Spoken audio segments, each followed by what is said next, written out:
Hello, welcome to our weekly Ask Dr. Lise, and we have questions about relationship this time. I love talking about relationships. Kate, she's asking me, I'm in a new relationship and when my partner is having a bad day, I'm unsure how to help him. He's not very emotional or sharing of his feelings, so what would be a good way to find out if he wants me to leave him alone or spend time with him to cheer him up? So that's a really good question. Guess what? Communication. Just like you. Sometimes you feel like you want to be alone to process your thoughts, and sometimes you want to talk about it with someone. And sometimes you want both, but at different times. So communication is key for a good relationship because we have what we think should happen and there's what's actually happening, and we'll never find that out unless we communicate clearly with our partner. And that's part of being conscious in a relationship.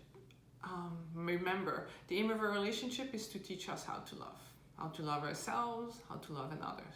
And if you're trying constantly to solve someone's challenges, you're actually preventing them from going through their own journey. So it's important to honor a person's process.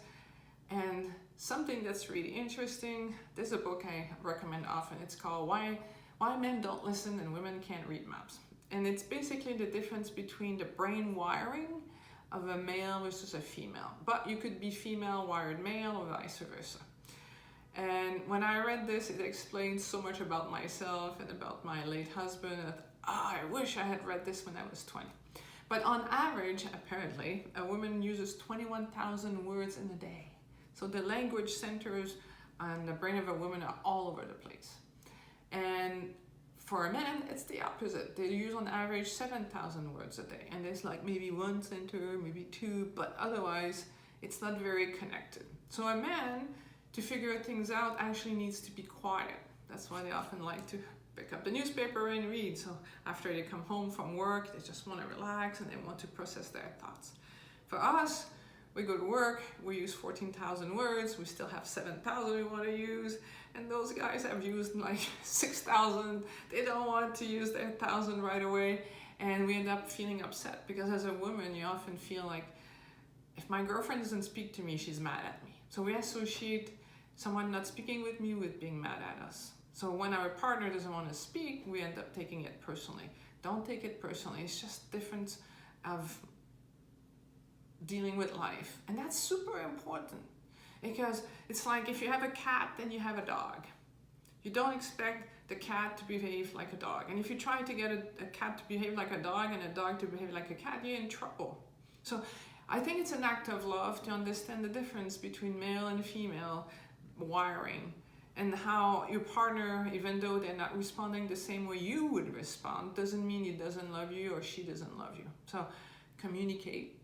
Ask your partner, do you need support right now? Would you want to talk about this? And if your partner says no, then you go, let me know if you need some support. I'm there for you. I love you. I care for you. That's all you have to do. And then we have a question from Gustavo. A man. Cool. The biggest problem in my relationship is our communication. English is my second language and she's Canadian. We just grew up so differently. We tend to not fully understand each other or take something completely different. How can we communicate better so each of us fully understand what the other is meaning?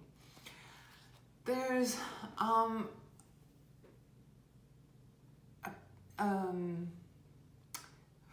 sorry, I have to start again. And we have Gustavo, and he has an interesting question. The biggest problem in my relationship is our communication. English is my second language and she is Canadian. We just grew up so differently. We tend to not fully understand each other or take something completely different. How can we communicate better so each of us fully understands what the other is meaning? To be successful in a relationship, it's important to have the inner game, knowing our worth and understand more about love and all these things. But then there's the outer game, and the outer game comes again, we understand more about love from the outside, from someone else's point of view, but also about communication. And there's discipline out there called the imago work, like image with an O at the end. And they have a fantastic tool called the Imago Dialogue, and I highly recommend that you look into getting it. So maybe we can put the link below here. So Imago Dialogue is an amazing tool where you end up having to be present with your partner, and your partner takes an appointment if they have something to say, and you make out a date, and the person who makes the appointment starts saying what they're feeling. The other person basically just repeats what's been said and asks, did I get it right? Then the other person says yes or no, and then explains again.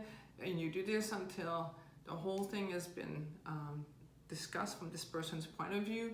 And then the person who is the receiver is in charge of repeating what's been said, and then supposed to tell the other person what it must feel like for them to have this going on. So you have to be able to go inside of yourself and feel empathy and understand the other person's point of view.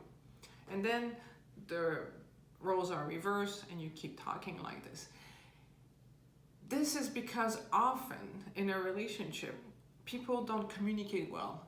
Especially if there's one person that talks a lot and the other person doesn't talk. The person that speaks a lot thinks, oh, I'm communicating better. Not necessarily, because if you say too much stuff, you're actually shutting down conversation. If you're not speaking enough, you're also doing the same thing. So usually when there's one person that speaks too much, the other person's gonna speak not enough. By doing this, you're actually gonna bring yourself back in the middle and you can have true communication. Otherwise, you end up with two monologues, where one person speaks, the other person is getting ready to respond to what's been said, and vice versa, and you end up nowhere, just frustrated and feeling more alone. So the analogy that I have is, if you have a child that's got a belly ache, and they come to you, well, I got a belly ache, and you go, oh, poor baby, really? And maybe you can put your hand on their belly. You're not taking away the pain, but you're making them feel like they're not alone with this challenge. And sometimes that's all we need to feel. Like if we communicate to our partner and a partner empathize with us, we already feel like I'm not alone with this. I can process this. I can work on that by myself, but I don't feel alone in it. So that's what I recommend. Don't hesitate. Send us your questions. info@drlijanelle.com or info@Center for Heart Living, whichever one you prefer spelling. We have these once a week. We have career one week, and we have relationship the other. So we look forward to your questions. We have the Extreme Freedom Weekend coming up on November 23rd and 24th. Come and join us. An intense 2 days that you can put aside. A weekend of doing inner work. It's going to be a great trip in exploring your own life. And you're going to take 2 days of your life, but you're going to gain 2 years worth of living and understanding. You're going to decrease your frustration. You're going to gain clarity. You're going to help put yourself on a path that's going to allow you to feel that you're living freely, that you're living from your heart, that you're experiencing the success, the contentment that you're craving. So join us November 23rd, 24th. I look forward also to your questions. Bye for now.